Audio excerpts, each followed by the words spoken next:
शुरू अल्लाह का नाम लेकर जो बड़ा मेहरबान निहायत रहम वाला है। लोगों, अपने परवरदिगार से डरो जिसने तुमको एक शख्स से पैदा किया, यानी अव्वल उससे उसका जोड़ा बनाया, फिर उन दोनों से कसरत से मर्द औरत पैदा करके रूए जमीन पर फैला दिए। और अल्लाह से डरो जिसके वास्ते से तुम एक दूसरे से हुकूक का मुतालबा करते हो, और कता रहमी से बचो। कुछ शक नहीं कि अल्लाह तुम्हें देख रहा है। और यतीमों का माल जो तुम्हारी तहवील में हो उनके हवाले कर दो, और उनके पाकीज़ा और उम्दा माल को अपने नाकिस और बुरे माल से न बदलो, और न उनका माल अपने माल में मिलाकर खाओ कि यह बड़ा सख्त गुनाह है। और अगर तुमको इस बात का खौफ हो कि यतीम लड़कियों के बारे में इंसाफ न कर सकोगे, तो उनके सिवा जो औरतें तुमको पसंद हों, 2-2 या 3-3 या 4-4, उनसे निकाह कर लो। और अगर इस बात का अंदेशा हो कि कई औरतों से इंसाफ न कर सकोगे, तो एक ही औरत से निकाह करो या बांदी से ताल्लुक रखो जिसके तुम मालिक हो। इस तरह तुम बेइंसाफी से बच जाओगे। और औरतों को उनके मेहर खुशी से दे दिया करो। हाँ, अगर वो अपनी खुशी से उसमें से कुछ तुमको छोड़ दें तो उसे मजे से खा लो। और कम अक्लों को उनका माल जिसे अल्लाह ने तुम लोगों के लिए सबब मईशत बनाया है मत दो। हाँ, उसमें से उनको खिलाते और पहनाते रहो, और उनसे माकूल बात कहते रहो। और यतीमों को बालिग होने तक कामकाज में मसरूफ रखो और जांचते रहो। फिर बालिग होने पर अगर उनमें अक्ल की पुख्तगी देखो तो उनका माल उनके हवाले कर दो, और इस खौफ से कि वो बड़े हो जाएंगे, यानी बड़े होकर तुमसे अपना माल वापस ले लेंगे, उसको फजूल खर्ची और जल्दी में न उड़ा देना। और जो शख्स आसूदा हाल हो उसको ऐसे माल से कतई तौर पर परहेज रखना चाहिए। और जो जरूरतमंद हो वो मुनासिब तौर पर यानी बकदर खिदमत कुछ ले ले। और जब उनका माल उनके हवाले करने लगो तो गवाह कर लिया करो। और हकीकत में तो अल्लाह ही गवाह और हिसाब लेने वाला काफी है।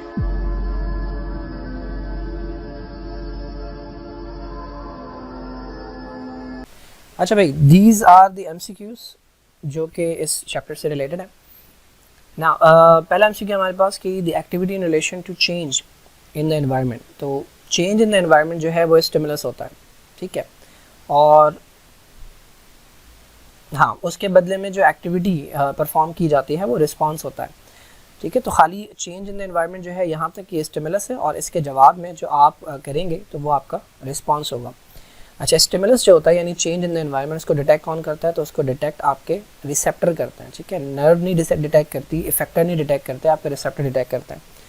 The type of coordination through electrochemical signal. तो इलेक्ट्रोकेमिकल के अंदर आपका नर्वस कोऑर्डिनेशन आती है, खाली केमिकल जो है वो केमिकल कोऑर्डिनेशन है। Chemicals release from one cell and carry to the signal some distant cell through the blood. तो वो केमिकल्स जो डायरेक्टली ब्लड में छोड़ दिए जाएं और वो एक जगह से दूसरी जगह मैसेज को ट्रांसफ़र करें, तो वो हार्मोन्स होते हैं।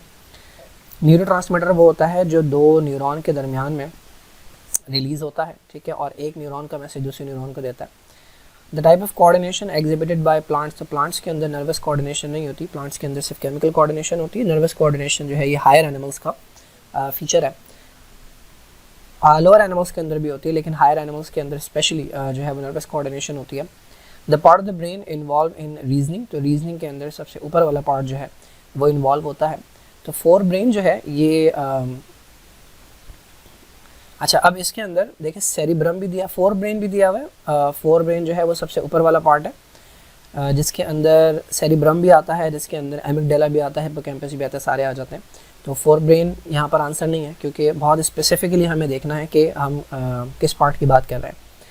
तो फोर ब्रेन भी करेक्ट आंसर है, लेकिन ये करेक्ट है नहीं। उसके बाद उसके अंदर जो बड़ा पार्ट होता है उसको सेरिब्रम कहते हैं। तो सेरिब्रम के अंदर भी 4 लोब्स होते हैं, आपको पता है। एक फ्रंटल लोब होता है, एक पैराइटल लोब होता है, एक टेम्पोरल लोब होता है, और एक ऑक्सीपिटल लोब होता है। तो ये भी करेक्ट आंसर हो सकते हैं, लेकिन इससे बेहतर आंसर देखना है हमें। कॉर्टेक्स जो है ये एक आंसर हो सकता है, बट कॉर्टेक्स भी अगर आप देखें तो कॉर्टेक्स चारों लोब्स के अंदर होता है। तो चारों लोब्स का कॉर्टेक्स नहीं है, जबकि एक लोब है जिसका ये काम है, वो है फ्रंटल लोब। तो ये इस तरह के एमसीक्यू को हम कहते हैं बीसीक्यू। तो बीसीक्यू वो होता है जो कि बेस्ट चॉइस क्वेश्चंस होते हैं, ठीक है। चारों आंसर करेक्ट हैं, लेकिन उसमें जो बेहतर है उसको आप सिलेक्ट करते हैं। तो part of the brain involve in balance and precision. तो बैलेंस के लिए काम आता है सेरिबेलम।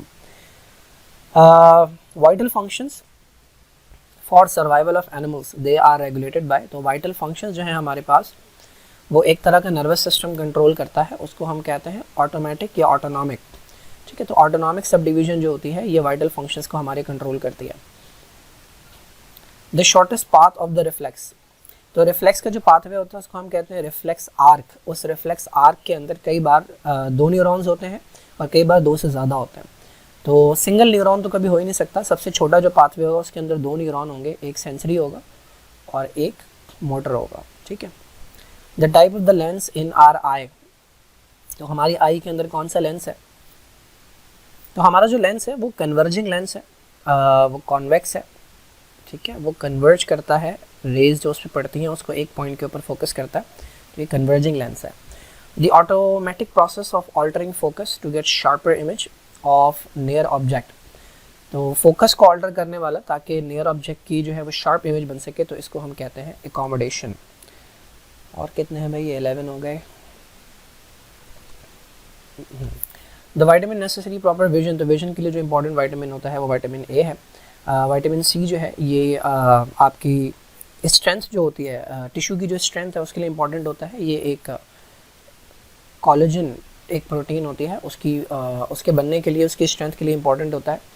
इसके अलावा वाइटामिन सी जो है वो एंटी एजिंग भी होता है, एंटीऑक्सीडेंट के तौर पे वर्क करता है। आपकी जो एजिंग का प्रोसेस है, जो बूढ़े होने का प्रोसेस है, उसको कम करता है। वाइटामिन डी जो है ये कैल्शियम की एब्जॉर्प्शन के लिए इंपॉर्टेंट होता है। वाइटामिन बी मसल और जो नर्व्स हैं उनकी प्रॉपर फंक्शनिंग के लिए रिस्पॉन्सिबल होता है। कलर ब्लाइंड पर्सन जो है he can not see, colour blind person जो है वो रेड और ग्रीन के अंदर जो इशू होता है, एनीथिंग तो नहीं देख सब कुछ सकते हैं, वो वाइट एंड ब्लैक भी देख सकते हैं। द बुक किताबुल मनाजिर, किताबुल मनाजिर, अच्छा मैंने वो देखा नहीं तो मुझे याद नहीं है। 2 ही हमारे पास दिए हुए थे, एक इब्न अल हैशम दिया हुआ था, एक अली इब्न ईसा दिया हुआ था, तो खैर बुक से देख लेना। सेंसरी हेयर सेल्स जो हैं ये कहाँ प्रेजेंट होते हैं? तो ये कॉक्लिया के अंदर मौजूद होते हैं सेंसरी हेयर सेल, और ये जब स्टिमुलेट होते हैं तो मैसेज जाता है हेयरिंग का। गोनेट्स जो हैं ये टारगेट ऑर्गन है फॉर, तो गोनेट्स के ऊपर जाके FSH भी काम करता है और LH भी काम करता है, तो बोथ A एंड B। सो यहाँ पर ये चैप्टर नंबर 3 ख़त्म होता है।